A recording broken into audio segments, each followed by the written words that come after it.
Qué bien que nuevamente nos encontramos por aquí en su programa Aunque Duela, profesionalmente hablando, con quien les habla la doctora Wanda Pérez. Hoy tenemos la dicha de tener un invitado especial con nosotros.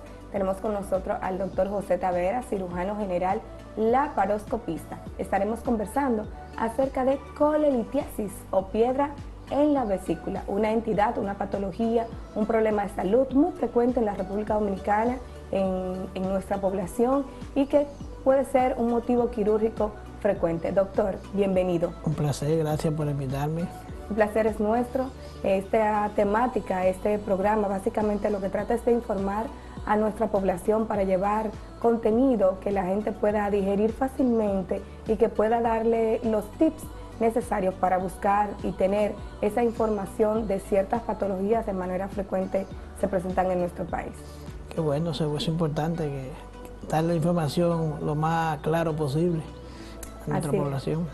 Doctor, y cuando hablamos de colelitiasis, ¿a qué nos estamos refiriendo? Mira, primero vamos a hablar de lo que es la función de la vesícula. El colelitiasis es piedra en la vesícula. Pura y llanamente. Pura y llanamente. Pero la vesícula está encargada de almacenar la bilis que sale, o lo que la gente la conoce como la bilirrubina de Juan Luis Guerra, es la que se acumula a nivel de la vesícula biliar, que es como una bolsa, como una bolsa de reservorio. Cuando se comienza a producir los cálculos es que se pierde esa función y comienza a producirse un barro biliar, y luego ese barro biliar se convierte en piedra. Por esa razón se llama colelitiasis, que es piedra en la vesícula que ya perdió la función de la vesícula, que es almacenar la bilirrubina.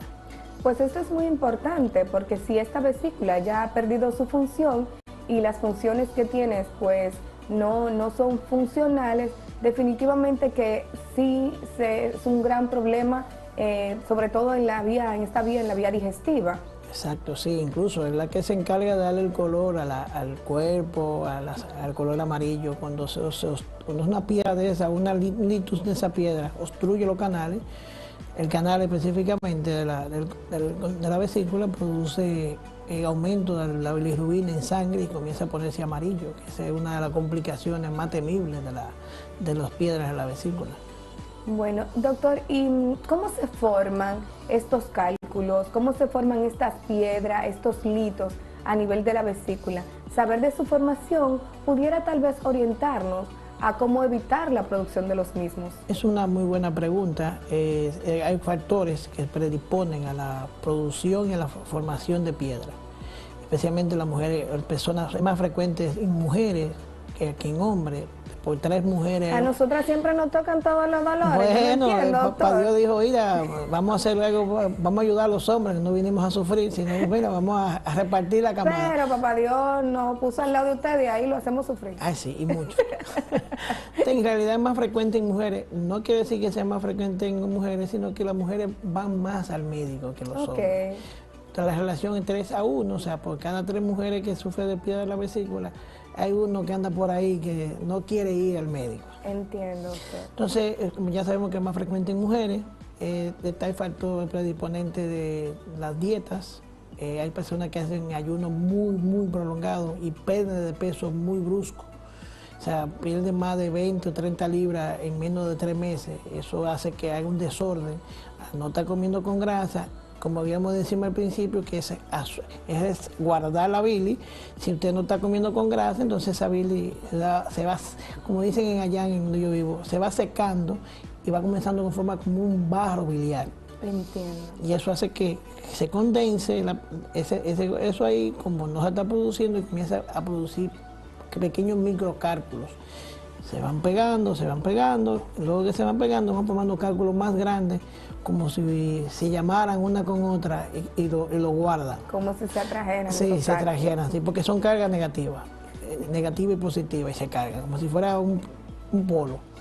Impresionante cómo es la formación de estos litos, de estos cálculos. ¿Cómo puede un paciente identificar que está frente a una colelitiasis? ¿Y cuáles son los síntomas que un paciente, por ejemplo, ahora sentado en casa dice, cuidado, pero yo he tenido tal síntoma, y sospechar de esta entidad, doctor? Muy buena pregunta, y a la vez es una pregunta muy subclínica. El paciente siempre lo sugiere como si fuera algo digestivo, pero no lo asocia que comió algo con grasa, más de lo normal. El paciente va por ahí, va a un restaurante, come su comida, una comida rica en grasa, no importa que sea tran, de oliva, de soya, no importa, lo importante es que sea cualquier tipo de grasa, cualquier tipo de grasa. Entonces comienza como un síntoma post comida, o sea, luego de alimentación, como si fuera un dolor epigástrico, especialmente en la boca del estómago, que se irradia hacia la espalda baja, pero a los principios es un dolor como si la comida le cayó mal. Entiendo. Entonces ahí va agravándose hasta que va produciendo ya el dolor fijo, subjetivo del dolor de la vesícula. ¿Los pacientes de manera rutinaria podrían hacerse algún examen en donde de rutina pudiera aparecer alguna alteración sugestiva de que están pasando por este proceso sin que aún tengan dolor o tengan una manifestación gástrica? ¿Puede ser en algún examen detectado sin eso? Lo ideal es que sea su chequeo anual, después que te pase el gasto de su hijo o que esté pareja satisfecha, que es más frecuente en mujeres. Sí, se puede hacer específicamente en una sonografía abdominal en ayuna. Pero lo ideal es que se chequee porque hay síntomas asociados que pueden causar ese ligero sistema gástrico. Ahora bien, aparecieron los síntomas o no, se realizó un estudio tras una evaluación médica, pues debemos saber que lo más importante, indistintamente de cualquier estudio, es la evaluación médica, que es la que permite pensar en cualquier otra posibilidad diagnóstica o de manera específica en uno en particular. Hecho este diagnóstico, ya sabemos que el paciente tiene una colelitiasis. ¿Cuál es la conducta? ¿Pasamos a tratamiento médico? ¿Hay una conducta quirúrgica? ¿Qué hago con el paciente entonces? Hay un tratamiento clínico que es el mejorar los síntomas hasta que vaya a su cirujano específicamente, porque como hablamos en el principio de la conversación, es que lamentablemente ya perdió la función. O sea, y incluso ya no hay manera de que, porque mucha gente asocia beber té para romper las piedras y se ha demostrado que no hay forma de degradar esa piedra luego que se formaron. Eso es muy importante porque en República Dominicana, igual que en muchos países del mundo, sobre todo en Latinoamérica, hay muchos mitos en relación a según qué tipo de enfermedades. Y usualmente la gente recomienda algunos té, infusiones, algunos alimentos, algunos masajes, algunas terapias para que salgan estas piedras, para expulsar estas piedras. Eso nos dice usted, doctor, que es totalmente ineficaz. Ineficaz. Al contrario, no se sabe la dosificación de ese té, porque cogen un paquete de hojas y la tiran, aunque sea de una marca o lo que sea, tú no sabes la concentración que tiene. Muy bien. Incluso en medicina natural las cosas deben estar dosificadas, entonces perfectamente. No estemos inventando con nuestra salud. Exacto. Llegó el momento y decidimos en conjunto con el paciente, usted decide, doctor, que es quirúrgico. ¿Qué tipo de cirugía debe realizarse el paciente? Nuestro invitado es cirujano laparoscópico. Cuando hablamos de cirugía laparoscópica, ¿a qué nos referimos? Eso implica la cirugía mínimamente invasiva. Eso es una cirugía de puertos, de cicatriz pequeña, de dispositivo tipo cámara. Se entra una cámara por el nivel puede ser umbilical o pared abdominal. Se hace una pequeña inflación de oxígeno, de CO2 y se puede visualizar la cámara, toda la cámara gástrica o abdominal para que se vea todos los órganos. Es más cómoda, más fácil para el paciente. Y la injuria, o sea, el estrés de la cirugía es menor para el paciente. ¿En qué momento usted como cirujano decide si la cirugía será laparoscópica o si será una cirugía abierta? ¿Y cuáles son las contraindicaciones para una o para la otra? En realidad no hay contraindicaciones para una ni para la otra. Eso depende del dominio del cirujano que la tenga. Muy bien. Entonces, si hay contraindicaciones que son muy absolutas, paciente muy añoso, que tenga fumador de larga data, que nunca ha tenido tratamiento. En este tipo de pacientes, ¿se prefiere laparoscopia o cirugía abierta? Cirugía abierta, se recomienda cirugía abierta, pero si es un paciente que aunque sea fumador nunca ha tenido un episodio de broncoespasmo, de enfermedades pulmonares constructivas, que tenga que andar con oxígeno, lo ideal sería la laparoscópica. Ya ahora mismo se considera como el estándar para la cirugía de vesícula. La cirugía laparoscópica, en este caso para el paciente, ¿tendría el mismo costo que la cirugía abierta? No, tiene un costo más elevado, por cuestiones de que todavía estamos por nuestra seguridad social tratando de igualar los costos.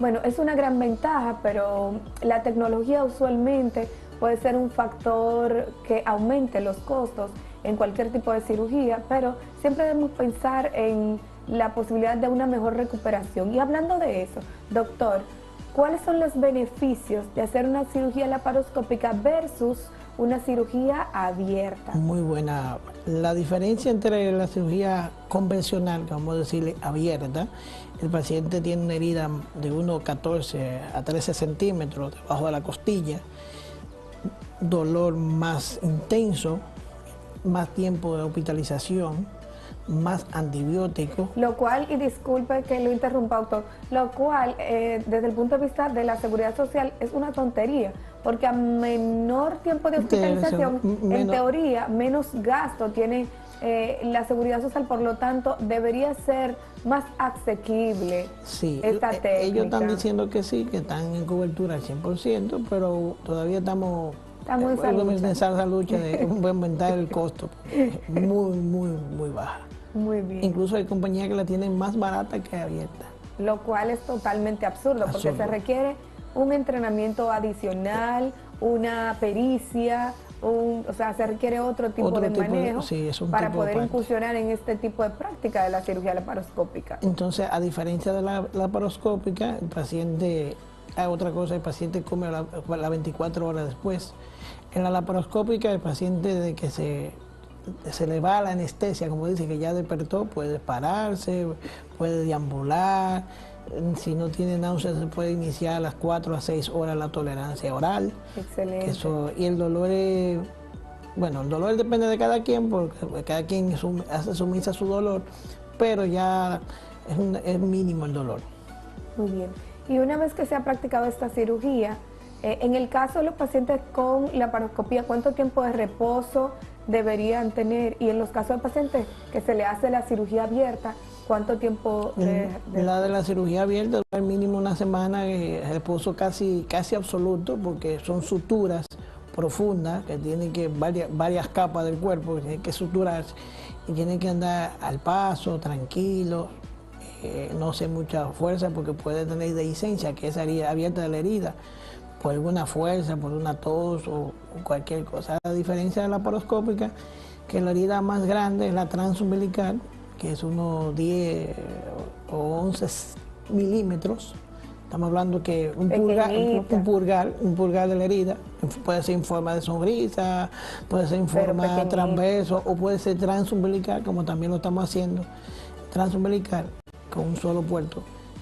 Y el paciente nada más tiene esas. Y la convencional, una epigástrica y dos, dependiendo de la complejidad, el tiempo que dure el paciente con la piedra de la vesícula, puede ser de 2 o 3 puertos más. ¿Hay características anatómicas, características físicas que puedan modificar la técnica? Por ejemplo, podemos hacer la cirugía laparoscópica igual en pacientes que sean de contextura media, o en pacientes delgados, en pacientes obesos. No importa. Lo ideal sería, como digo, todo eso del gol estándar es la laparoscópica. Muy bien. Si usted tiene obeso o tiene un sobrepeso, lo ideal es que sea laparoscópica, porque al tener más tejido graso, al tener más corpulencia, hay una que da más antibiótico porque pesa más. Claro. La herida es más grande porque es difícil, porque nada más no es... El acceso es difícil. El acceso es difícil y a la vez es más incómodo a diferencia de la laparoscópica porque tú puedes visualizar mejor. Otra cosa importante es que la laparoscópica te visualiza el campo, te lo magnifica, o sea, una visión que tú puedes identificar más fácil, claro, si el cirujano tiene el expertise con relación a ese tipo de estructura. Excelente, doctor. Pero un paciente, por ejemplo, que por ideología, ya sea religiosa, cultural o de otra naturaleza, decide que aún conociendo que tiene los litos, las piedras, los cálculos en la vesícula, decide que se los quiere dejar y que no se va a operar. ¿Cuáles son las posibles complicaciones en este tipo de pacientes? Mira, la complicación más temida de la piedra en la vesícula es que haga una pancreatitis, que una de esas piedras viaje por el conducto y tape lo que son los conductos que van al páncreas y a la vesícula, o al hígado específicamente. Eso hace que, esa obstrucción hace que la bilirrubina se aumente en el conducto y haga lo que se conoce en una colangitis, que es inflamación de todo el proceso del árbol del hígado, y el paciente se ponga amarillo. Entonces eso amarillo hace que haga translocación de bacterias, o sea, las bacterias de tu cuerpo, del intestino, acuérdense que la vesícula, la bilis, se deposita en el intestino delgado, especialmente en el duodeno. Entonces, como eso está en contacto con el intestino tiene su propia flora y hace que se haga una translocación, o sea, que suban las bacterias y hagan una colangitis y hagan incluso hasta una gangrena del hígado o una gangrena de la vesícula, y eso puede causar infecciones, shock séptico y hasta la muerte. Claro, porque sí, es un proceso infeccioso que sigue manifestándose y extendiéndose en las diferentes zonas de la vía digestiva, y que no solo eso, sino que pues no tiene el manejo adecuado, pues pudiera terminar en eso. Incluso si la obstrucción es muy completa, puede tener acoluria, o sea, puede no evacuar de color blanco. Señores, hay que prestar mucha atención a todos estos datos tan interesantes que nos está dando el doctor, porque uno tiene la tendencia a andar tan rápido en el día a día, a prestarle tan poca atención a las afecciones que uno presenta, que pudiera llegar a una complicación tan importante, algo que se puede resolver de manera práctica porque contamos con los expertos en esto y porque la tecnología también permite que puedas reincorporarte pronto a tus actividades regulares. O sea que de presentar estos síntomas y de presentar estas manifestaciones no es ideal, perder el tiempo, hay que buscar la ayuda adecuada. Una vez que se ha realizado, en el caso de los pacientes que les realiza la cirugía, hay limitaciones con la dieta, hay una nueva dieta, y esta limitación es temporal o es una limitación para siempre. No, es que bueno que tú preguntaras eso. Los primeros días, las primeras semanas, una limitación en la dieta que es baja en grasa o cero grasa, porque depende de qué función tenía la vesícula. Si la vesícula estaba ya llena de piedra, no tenía líquido dentro de la piedra, que eso se hace luego de la cirugía cuando tú la extraes, se recomienda dieta baja en cero grasa al principio, porque el cuerpo tiene que hacer una adaptación a las grasas. Eso puede durar de 5 a 10 días, eso varía de cada persona y de sexo también. Después de ahí, una dieta se le va introduciendo las grasas específicamente, poco a poco. Antes del mes ya el paciente anda comiendo normal. Pero se recomienda también reducción de la comida postoperatoria. No como sabes que sufrimos de que cuando comemos hasta que no nos saciamos, no nos paramos, no. Se va poco a poco hasta que se humanice el cuerpo. Bueno, excelente. Yo sí había escuchado dentro de los mitos de la cirugía de la colelitiasis, dentro de los mitos había escuchado que es que ya no puede volver a comer con grasa, y me alegra que esté aquí nuestro querido doctor José Tavera. Te puede comer con grasa cuantas veces te quieras. Lo único que sí, que es otra cosa, es que hay que saber qué cantidad de grasa usted está comiendo. Como dice una paciente, doctor, que yo no me quiero operar porque es que me han dicho que después que me operan, se operan de la vesícula, engorda. No es eso, es como no pueden comer con grasa, cierta comida que no pueden comer porque está alta cantidad de grasa. Entonces, después que se les trae la vesícula, ya no tienen la molestia, el dolor, la dificultad después de la comida, que comienzan a comer y aumentan su pequeña cantidad de libras, pero eso no tiene que ver nada con